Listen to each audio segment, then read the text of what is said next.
Morning prime में बड़ी खबर। बंगाल शिक्षा भर्ती घोटाले के मामले में कोलकाता में ईडी की कई जगह छापेमारी चल रही है। शिक्षा भर्ती घोटाले के आरोपी प्रसन्न रॉय के करीबी अमीन मास्टर के घर पर एनफोर्समेंट डायरेक्टरेट का छापा पड़ा है। अमीन मास्टर पर लोगों से पैसे लेकर उन्हें नौकरी देने का गंभीर आरोप है। आशिका मेरी सहयोगी हमारे साथ फोन लाइन पर। आशिका, क्या अपडेट इस खबर के बारे में? देखिए, 8 जगहों पर करीब ये छापेमारी चल रही है ईडी की। और फिलहाल आपको बता दूं कि शिक्षा भर्ती घोटाला मामले में पार्थ चैटर्जी के करीबी जो मिडिलमैन बताए जाते हैं प्रसन्न रॉय, उनकी करीबी अमीन मास्टर, ये जिनके यहाँ पर छापेमारी चल रही है। इसके अलावा भी कई जगहों पर छापेमारी चल रही है इस मामले में। पंकज, बहुत बहुत शुक्रिया इस अपडेट, इस जानकारी के लिए आशिका आपका।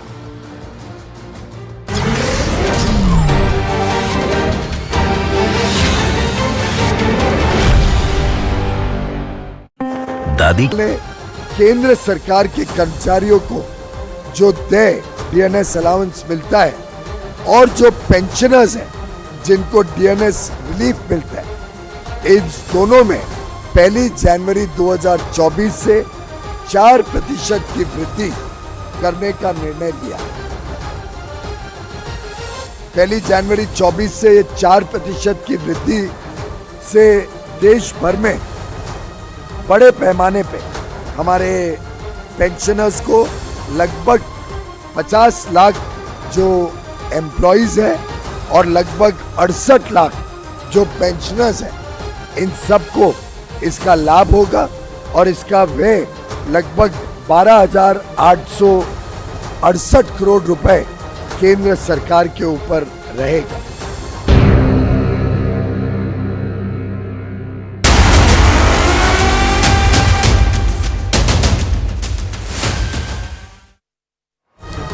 नमस्कार, सुप्रभात। आज की ताजा खबर आप देख रहे हैं, मैं हूं आपके साथ शालिनी कपूर तिवारी। बड़ी खबर जो इस वक्त की मिल रही है वो आपको बता दें, कांग्रेस एक बार फिर से पुराने चेहरों के ऊपर ही दांव खेलती दिखाई दे रही है। सूत्रों के मुताबिक राहुल वायनाड से चुनाव लड़ेंगे। इस बात के ऊपर कांग्रेस की केंद्रीय चुनाव समिति की बैठक में मुहर भी लग चुकी है। इतना ही नहीं, कांग्रेस सभी मौजूदा सांसदों को टिकट दे सकती है। हालांकि दिल्ली की सीटों के ऊपर अब तक कांग्रेस कोई फैसला नहीं ले पाई है। वहीं दूसरी तरफ कांग्रेस की पहली लिस्ट आज जारी की जा सकती है। इसके पहले कांग्रेस नेता केसी वेणुगोपाल ने यह बताया कि केरल, कर्नाटक, तेलंगाना, छत्तीसगढ़, दिल्ली, साथ ही लक्षद्वीप की सीटें फाइनल हो चुकी हैं और बहुत जल्द औपचारिक ऐलान इसका कर दिया जाएगा। वहीं कांग्रेस नेता दीपक बाबरिया ने कहा कि 11 मार्च को एक बार फिर से केंद्रीय चुनाव समिति की बैठक होनी है।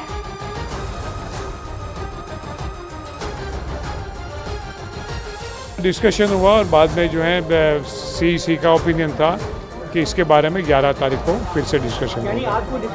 आज पेंडिंग हो गया सर।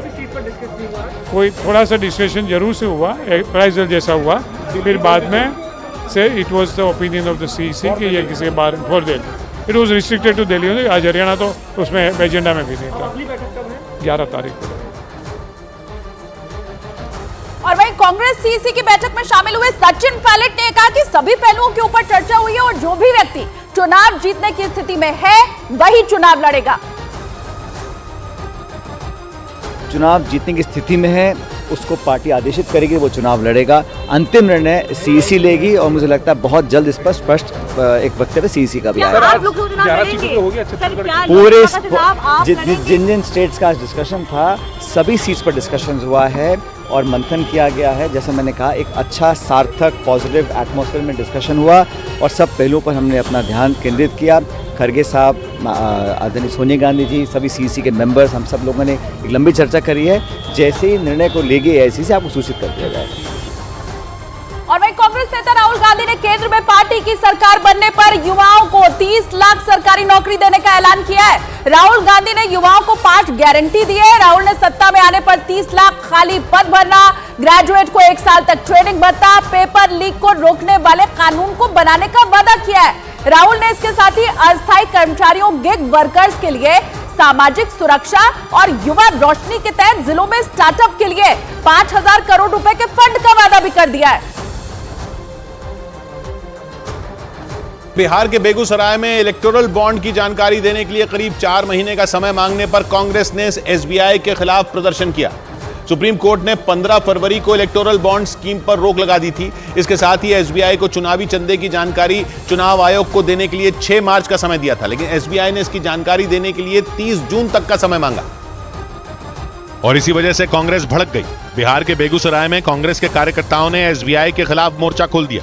वहां से जो तस्वीरें सामने आई उनमें एक तस्वीर में बड़ी संख्या में कांग्रेस के समर्थक शहर में मौजूद एसबीआई के एक दफ्तर के बाहर प्रदर्शन करते दिखे। उनके हाथों में पार्टी का झंडा और एक बैनर दिखाई दिया जिस पर एसबीआई के खिलाफ नारे लिखे नजर आए। इस दौरान उन लोगों ने वहां नारे भी लगाए। एसबीआई ऑफिस के बाहर हंगामा होने पर एक आदमी ने प्रदर्शनकारियों को समझाने की कोशिश की, लेकिन वो नहीं माने। थोड़ी देर बाद कुछ लोग गेट के अंदर आ गए और वहीं पर खड़े होकर एक बार फिर से नारेबाजी शुरू कर दी। कांग्रेस ने आरोप लगाया कि केंद्र सरकार को बचाने के लिए एसबीआई ने यह कदम उठाया। सरकार को बचाने के लिए सरकार के दबाव में आकर एसबीआई के द्वारा काला धन बचाया जा रहा है। कांग्रेस का यह भी आरोप है कि केंद्र सरकार के इशारे पर ही चुनावी चंदे की जानकारी देने के लिए एसबीआई ने कोर्ट से करीब 4 महीने का वक्त मांगा, ताकि किसी भी सूरत में चुनाव से पहले इसकी जानकारी सामने ना आ सके। सिर्फ बिहार के बेगूसराय ही नहीं बल्कि दक्षिण भारत के आंध्र प्रदेश और तमिलनाडु में भी कांग्रेस के कार्यकर्ता एसबीआई के खिलाफ सड़कों पर उतर आए और नारेबाजी करते हुए केंद्र सरकार का विरोध जताया। आंध्र प्रदेश के विजयवाड़ा से जो तस्वीरें सामने आई उनमें एक तस्वीर में बड़ी संख्या में कांग्रेस के समर्थक नारे लिखे बैनर और पोस्टर लेकर सड़कों पर आगे बढ़ते दिखे। बाद में वो लोग सड़क पर ही धरने पर बैठ गए। एसबीआई के खिलाफ प्रदर्शन की एक दूसरी तस्वीर तमिलनाडु के रामेश्वरम से भी सामने आई। उसमें बड़ी संख्या में कांग्रेस के कार्यकर्ता बैनर और पोस्टर लेकर एसबीआई के एक ऑफिस के बाहर प्रदर्शन करते दिखाई दिए। कांग्रेस ने यह प्रदर्शन इसलिए किया क्योंकि एसबीआई ने राजनीतिक फंडिंग के लिए इलेक्टोरल बॉन्ड स्कीम की जानकारी चुनाव आयोग को देने के लिए 30 जून तक का समय मांगा, जबकि सुप्रीम कोर्ट ने 15 फरवरी को इलेक्टोरल बॉन्ड स्कीम पर रोक लगा दी थी और 6 मार्च तक एसबीआई को इसकी जानकारी चुनाव आयोग को देने का आदेश दिया था। लेकिन एसबीआई ने जानकारी देने के लिए कोर्ट से करीब 4 महीने का वक्त मांगा। मतलब लोकसभा चुनाव के बाद एसबीआई चुनावी चंदे की जानकारी चुनाव आयोग को सौंपेगा। इसी वजह से कांग्रेस ने सड़कों पर उतरकर एसबीआई के साथ बीजेपी के खिलाफ मोर्चा खोल दिया। उत्तर प्रदेश सरकार से मंत्री बनते ही सुहेलदेव भारतीय समाज पार्टी के राष्ट्रीय अध्यक्ष ओम प्रकाश राजभर ने खुद को राजनीति का गब्बर बता दिया। मऊ में एक जनसभा को संबोधित करते हुए उन्होंने मंत्री पद के पावर की भी धौंस जमाई और अपने समर्थकों से कहा कि वो थाने में जाएं तो पीला गमछा लेकर जाएं। ऐसा करने पर बड़े बड़े अधिकारी भी उनसे सवाल पूछने की हिम्मत नहीं करेंगे। आज जिस मुकाम पे हम खड़े हैं, डीजी को भी पावर नहीं है कि वो हमसे पूछे कि आपने भेजा है कि नहीं भेजा है। ओम प्रकाश राजभर भावनाओं में इतना ज्यादा बह गए कि उन्होंने पुलिस केस में फंसे लोगों को राजनीति में आने की सलाह दे दी। उन्होंने मंच पर खड़े अपनी पार्टी के एक जिला पंचायत सदस्य का हाथ उठाया और दावा किया कि राजनीति में आने के बाद उनकी किस्मत बदल गई। तो जो सिपाही इनको दौड़ा रहा था वही सिपाही सैल्यूट मारने लगा। राजभर इतने पर भी नहीं रुके। विपक्ष पर निशाना साधने के लिए उन्होंने अपनी तुलना शोले फिल्म के गब्बर से कर दी। शोले में गब्बर सिंह था, है ना? तो गब्बर समझ लो। ओम प्रकाश राजभर उत्तर प्रदेश सरकार के उन 4 मंत्रियों में एक हैं जिन्होंने 3 रोज पहले ही मंत्री पद की शपथ ली है।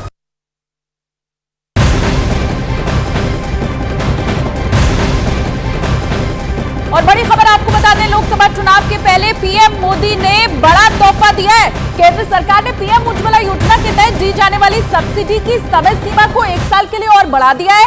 केंद्रीय मंत्री पीयूष गोयल ने बताया कि उज्ज्वला योजना के तहत दी जाने वाली 300 रुपए की सब्सिडी की समय सीमा को 31 मार्च 2025 तक जारी रखने की मंजूरी मिल गई है। वहीं केंद्रीय कर्मचारियों के लिए 4% डीए को भी बढ़ा दिया गया है। केंद्रीय मंत्री पीयूष गोयल ने कहा कि 49.1 लाख कर्मचारी और 67.95 लाख पेंशन भोगी।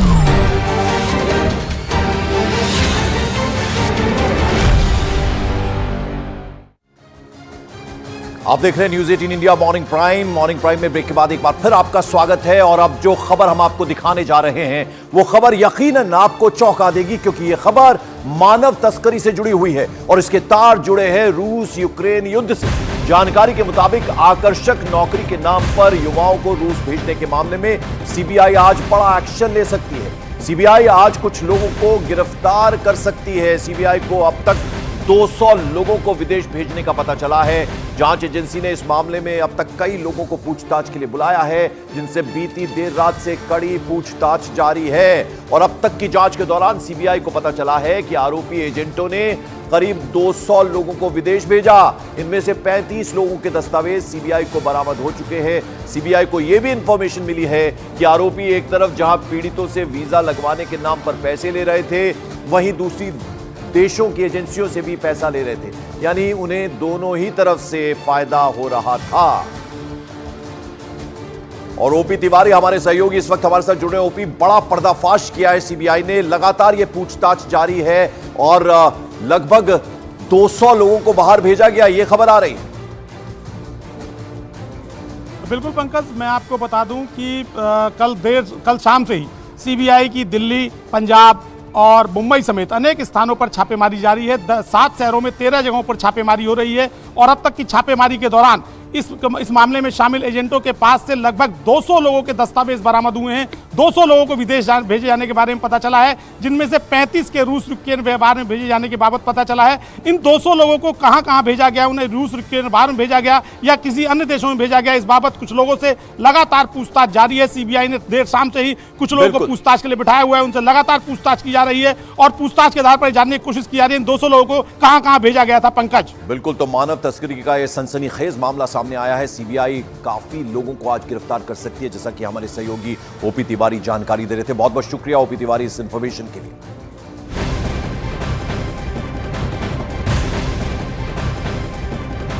और सीबीआई ने जिस मानव तस्करी नेटवर्क का भंडाफोड़ किया है, वो गिरोह विदेश में नौकरी दिलाने की आड़ में भारतीयों को रूस यूक्रेन युद्ध क्षेत्र में ले जाता था। जांच एजेंसी ने 13 जगहों पर कार्रवाई करके 50 लाख नकद और कई सारे डिजिटल डिवाइसेस यानी डिजिटल उपकरण जब्त किए हैं। सीबीआई के एक अधिकारी के मुताबिक दिल्ली, तिरुवनंतपुरम, मुंबई, अंबाला, चंडीगढ़, मदुरई और चेन्नई में सीबीआई ने यह छापेमारी की है और आरोप है कि कई वीजा कंसल्टेंसी फर्म्स और एजेंटों के खिलाफ मामला दर्ज किया गया है। छापेमारी में सीबीआई ने नकद रकम के अलावा कई अहम दस्तावेज, laptop, mobile, desktop, CCTV footage तक जब्त किए हैं। दावा यह भी है कि एजेंटों ने जिन युवाओं को यानी जिस यूथ को रूस भेजा था, उनमें से एक की युद्ध के दौरान मौत भी हो चुकी है। सीबीआई ने इस रैकेट के काम करने के तरीके के बारे में पर्दाफाश करते हुए कहा कि ये लोग विदेश में आकर्षक नौकरी दिलाने का झांसा दिया करते थे, ये वादा करते थे, जिसके चक्कर में ये यूथ जो है वो आ जाते थे और मोटी रकम उनको मिलती थी। न सिर्फ यहां से बल्कि दूसरे देशों से भी उन्हें रकम मिल रही थी।